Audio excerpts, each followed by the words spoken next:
जय हिंद साथियों, एक बार पुनः आपका हमारे चैनल पर स्वागत है। कल 24 जनवरी को सभी चारों शिफ्ट में जीके जीएस से संबंधित जो भी प्रश्न पूछे गए थे, हम सेंटर पर जाकर डायरेक्ट उसकी एनालिसिस भी किए थे। प्लस आगामी जिसका भी एग्ज़ाम है, केवल 25 जनवरी ही नहीं, आगे 13 फरवरी तक, 14 फरवरी तक जिसका भी एग्ज़ाम है, उसमें जीके जीएस में इससे 10 नंबर आपको पक्का मिलेंगे। इसी से रिलेटेड हर शिफ्ट में प्रश्न बन रहे हैं। तो आइए यहाँ पर ब्रह्मास्त्र सीरीज के 40 प्रश्नों को हम यहाँ पर लिए हैं। एक बार इनकी फटाफट करते हैं रिवीजन। देखिए, सबसे पहले प्रश्न की अगर बात करें तो मुख्यमंत्री से किसी किसी शिफ्ट में दो दो प्रश्न आ रहे हैं, किसी में एक प्रश्न आ रहे हैं। तो यहाँ पर छत्तीसगढ़ के मुख्यमंत्री को नहीं पूछा गया है। तो भूपेश बघेल जो है कहाँ के मुख्यमंत्री है? छत्तीसगढ़ के, और पार्टी है कांग्रेस के। क्लियर? ये जो है आपके सीमावर्ती देशों से भी प्रश्न पूछे जा रहे हैं। तो यहाँ पर एक अच्छा क्वेश्चन आपको बताएं कि अनुवर्ती सीमा किस देश के बीच में है? तो भारत बांग्लादेश के बीच की सीमा को अनुवर्ती सीमा कहा जाता है। और सबसे लंबी सीमा रेखा भारत बांग्लादेश के बीच भी है, जो कि 4096 किलोमीटर है। एक और आपको बता दें कि भारत और पाकिस्तान के बीच की सीमा को अध्यारोपित सीमा कहा जाता है। काफ़ी इंपॉर्टेंट प्रश्न है। चलिए, योजना से हर शिफ्ट में प्रश्न बन रहे हैं। तो उजाला योजना अभी तक नहीं पूछा गया है। ये कब शुरू किया गया था? 1 मई 2015 को शुरू किया गया था। और इसका उद्देश्य था कि जो ग्रामीण गरीब परिवार हैं उनको सस्ते दामों पर एलईडी बल्ब उपलब्ध कराना। क्लियर है? चलिए आगे बात कर लेते हैं। यहाँ पर जो है कल सुप्रीम कोर्ट का भाग पूछा गया था। तो इससे रिलेटेड प्रश्न हम बताएं, अनुच्छेद 124 किससे संबंधित है? तो यह सुप्रीम कोर्ट के गठन से है। और सुप्रीम कोर्ट भाग 5 में है, अनुच्छेद 124 से लेकर 147 तक, और 148 के बाद आपका सीएजी शुरू है। नेक्स्ट, अनुसूचित जाति की सबसे अधिक जनसंख्या कहाँ है? तो आपको यूपी में मिलेगी। और 2011 की जनगणना के अनुसार पूरे भारत में 16.6% अनुसूचित जाति जो है ये यहाँ पर हमारे भारत में निवास करती है। ठीक है, तो ये अनुसूचित जाति की बात हो रही है। लेकिन अगर अनुसूचित जनजाति की बात होगी तो परसेंटेज के अनुसार मिजोरम में 94.8% है। ठीक है, अगला प्रश्न है कि कागजी नोट मुद्रा छापने का अधिकार किसके पास है? तो देखिए, इसको जो छापने का अधिकार है वो है आरबीआई के पास, रिजर्व बैंक ऑफ इंडिया। इसकी स्थापना 1935 में हुई थी और जो आपका एक्ट था 1934 था। ये 4 जगह हमारे देश में छापा जाता है। नासिक जो कि महाराष्ट्र में है, देवास जो कि मध्य प्रदेश में है, मैसूर जो कि कर्नाटक में है, और सालबोनी जो कि पश्चिम बंगाल में है। तो 4 जगहों पर कागजी नोट मुद्रा छापने का अधिकार आरबीआई के पास है, छापा जाता है। काफ़ी इंपॉर्टेंट प्रश्न है। अगला जो है आपके सौरमंडल से भी प्रश्न आ रहा है। तो सबसे अधिक उपग्रह किस ग्रह के पास है? तो शनि ग्रह के पास है, जो कि 82 उपग्रह हैं। कितने हैं? 82। अगला प्रश्न देखते हैं, अनुच्छेद से काफ़ी पूछा जा रहा है। तो अनुच्छेद 165 किससे संबंधित है? अभी तक नहीं पूछा गया है। तो ये राज्य के जो महाधिवक्ता होते हैं उनसे संबंधित है अनुच्छेद 165। अच्छा, पंचवर्षीय योजना से एक क्वेश्चन तो 100% बन ही रहे हर शिफ्ट में। तो 7वीं पंचवर्षीय योजना का नारा क्या था? तो ये नारा था, अभी ये नहीं पूछा गया है, भोजन, काम और उत्पादन। और ये 1985 से लेकर 90 तक था 7वीं पंचवर्षीय योजना। ठीक है, खेल से भी काफ़ी प्रश्न बन रहे हैं। तो आईपीएल 2022 का आयोजन कहाँ हुआ है? भारत में, और गुजरात टाइटंस इसका विजेता बना है।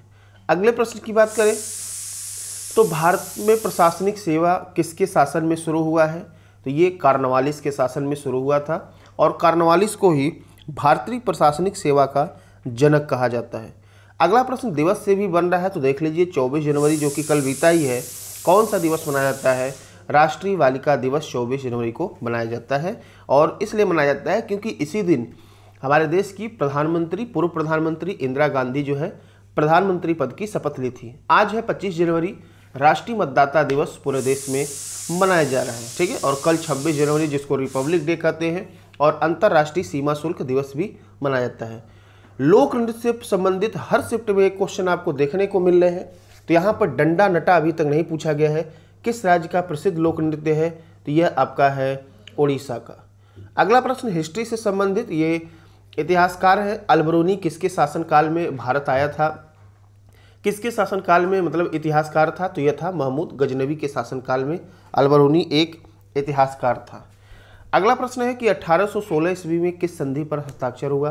तो सुगौली की संधि थी। ये ईस्ट इंडिया कंपनी और नेपाल के राजा के मध्य हुई थी, नेपाल की सीमा को निर्धारित करने को लेकर। ठीक है, अगला एक प्रश्न है, अवार्ड से प्रश्न पूछे जा रहे हैं आपके हर शिफ्ट में। तो चमेली देवी जैन पुरस्कार 2021 किससे संबंधित है, किसे सम्मानित किया गया? तो ये जो है आरिफा जौहरी, जो कि ये जो है पुरस्कार जो है मीडिया से संबंधित है, और ये आरिफा जौहरी प्रथम महिला थी जिनको चमेली देवी जैन पुरस्कार दिया गया था। आगे बात करें, लोक नृत्य से प्रश्न आ ही रहे हैं, तो यहाँ पर एक है करगा लोक नृत्य किस राज्य का है? यह जो है आपका कर्नाटक से संबंधित है। ठीक है, अगला जो है यहाँ पर वंश से संबंधित आ रहा है। तो शुंग वंश की स्थापना किसने की थी? तो पुष्यमित्र शुंग ने की थी 187 ईसा पूर्व, मौर्य के अंतिम राजा बृहद्रथ को मारकर। ठीक है, आगे बात करें तो ये लोक नृत्य आ रहा है, गिद्धा किस राज्य का प्रसिद्ध लोक नृत्य है? अभी तक नहीं पूछा गया है, तो यह आपका है पंजाब का। अगला एक दिवस की बात करें तो विश्व कुष्ठ निवारण दिवस कब मनाया जाता है? तो यह मनाया जाता है आपका 30 जनवरी को। चलिए आगे बात कर लेते हैं, सातवाहन वंश का सबसे बड़ा शासक कौन था? तो इसका सबसे बड़ा शासक था गौतमी पुत्र सातकर्णी। ठीक है, और सातवाहन वंश की स्थापना राजा सीमुख ने किया था 230 से 60 ईसा पूर्व के बीच में। ठीक है, आगे बात करें, बुद्ध शब्द का अर्थ क्या होगा? तो एक ज्ञान संपन्न व्यक्ति जो है बुद्ध शब्द का अर्थ होता है। आपके फुल फॉर्म से भी प्रश्न पूछे जा रहे हैं, एक आध क्वेश्चन हर शिफ्ट में। तो डीओएस का कंप्यूटर है, ये डीओएस का फुल फॉर्म क्या होगा? Desk operating system. अगला जो है सरहुल किस राज्य का प्रसिद्ध लोक नृत्य है? तो देखिए पूछा जा चुका है, ये झारखंड का है, लेकिन पुनः जो है केवल झारखंड में नहीं है, ये उड़ीसा, बंगाल और मध्य भारत में ही होता है। हो सकता है कि इस बार सरहुल नृत्य देकर और झारखंड ना देकर उड़ीसा बंगाल दे दे। ठीक है, अगला एक और महत्वपूर्ण प्रश्न की तरफ बढ़ते हैं। ये समझौता से प्रश्न आपके आ ही रहे हैं। तो पूना पैक्ट किसके मध्य हुआ था? तो महात्मा गांधी और अम्बेडकर के मध्य 1932 में यरवदा सेंट्रल जेल मुंबई में हुआ था। आगे बात करें तो जैन धर्म के वास्तविक संस्थापक कौन है? तो इससे प्रश्न आपके बन रहे हैं बौद्ध धर्म और जैन धर्म से हर शिफ्ट में। तो ये महावीर इसके वास्तविक संस्थापक हैं, महावीर स्वामी। लेकिन नंबर के कहें तो 24वें नंबर के जो है जैन धर्म के गुरु हैं। लेकिन जैन धर्म के संस्थापक यदि कहेगा तब ऋषभदेव कहेंगे, और उन्हीं को आदिनाथ भी कहा जाता है। फुल फॉर्म में देख लीजिए, पैन का मतलब क्या होता है? तो परमानेंट अकाउंट नंबर होता है। पहला मुस्लिम आक्रमणकारी भारत कब आया? तो 712 ईस्वी में मोहम्मद बिन कासिम आया था। ठीक है, आगे देखिए, डीवीडी का फुल फॉर्म देख लेते हैं। तो डिजिटल वर्सेटाइल डिस्क होता है। माउंट बेटन योजना किस वर्ष प्रस्तावित की गई थी? तो यह 1947 में प्रस्तावित की गई थी। चलिए आगे बात कर लेते हैं। अगला यहाँ पर प्रश्न है, आत्मकथा लेखक से पूछा जा रहा है प्रश्न। तो आत्मकथा शाहनामा के लेखक कौन है? तो यह है फिरदौसी। गौतम बुद्ध का जन्म कहाँ हुआ था? तो लुम्बिनी, जो कि नेपाल में है, 56 ईसा पूर्व में हुआ था। ठीक है, अगले प्रश्न की बात करें तो स्वच्छ भारत अभियान की शुरुआत कब हुई थी? तो 2 अक्टूबर 2014 को स्वच्छ भारत अभियान की शुरुआत हुई थी। भारत के परमाणु ऊर्जा मंत्री कौन है? तो नरेंद्र मोदी जो है प्रधानमंत्री भी हैं, परमाणु ऊर्जा मंत्री हैं, लोक शिकायत और कार्मिक मंत्री भी हैं। ठीक है, जीएसएलवी की फुल फॉर्म की बात करें तो जियो सिंक्रोनस सैटेलाइट लॉन्च व्हीकल। इससे प्रश्न बन रहे हैं, और कल प्रश्न पूछा भी गया था कि भारत का पहला उपग्रह जो है कब लॉन्च हुआ था? तो 1975 में आर्यभट्ट के नाम से लॉन्च हुआ था। नेक्स्ट है, कर्ण वंश का संस्थापक कौन था? तो वासुदेव था। 73 ईसा पूर्व में वासुदेव ने कर्ण वंश का स्थापना किया था।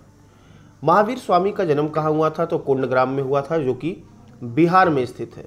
अगले प्रश्न की बात करें तो बेटी बचाओ बेटी पढ़ाओ कब शुरू किया गया था? योजना से पक्का प्रश्न आ रहा है, तो 22 जनवरी 2015 से आ रहा है, अभी तक इससे नहीं पूछा गया है। अगला प्रश्न है, रेडियो में एफएम का फुल फॉर्म क्या होता है? तो फ्रिक्वेंसी मॉड्यूलेशन होता है। क्लियर। अगला प्रश्न है, मोहम्मद अली जिन्ना ने पाकिस्तान की मांग कब की थी? तो 1940 में पाकिस्तान की मांग की थी। तो ये आपके टॉप 40 ब्रह्मास्त्र प्रश्न थे जीके जीएस करंट अफेयर से संबंधित। तो आप लोग इसको एक बार देख कर जाएं, और जिसका भी आगे फरवरी तक एग्जाम है, पक्का इसमें आपको 2, 4, 5, 7 क्वेश्चन देखने को 100% मिलेंगे। तो आप चैनल को सब्सक्राइब करके रखें, और लाइव एनालिसिस के साथ जो है सेंटर से लाइव एनालिसिस के साथ जुड़ना ना भूलें। मिलते हैं अगले वीडियो में, तब तक के लिए धन्यवाद।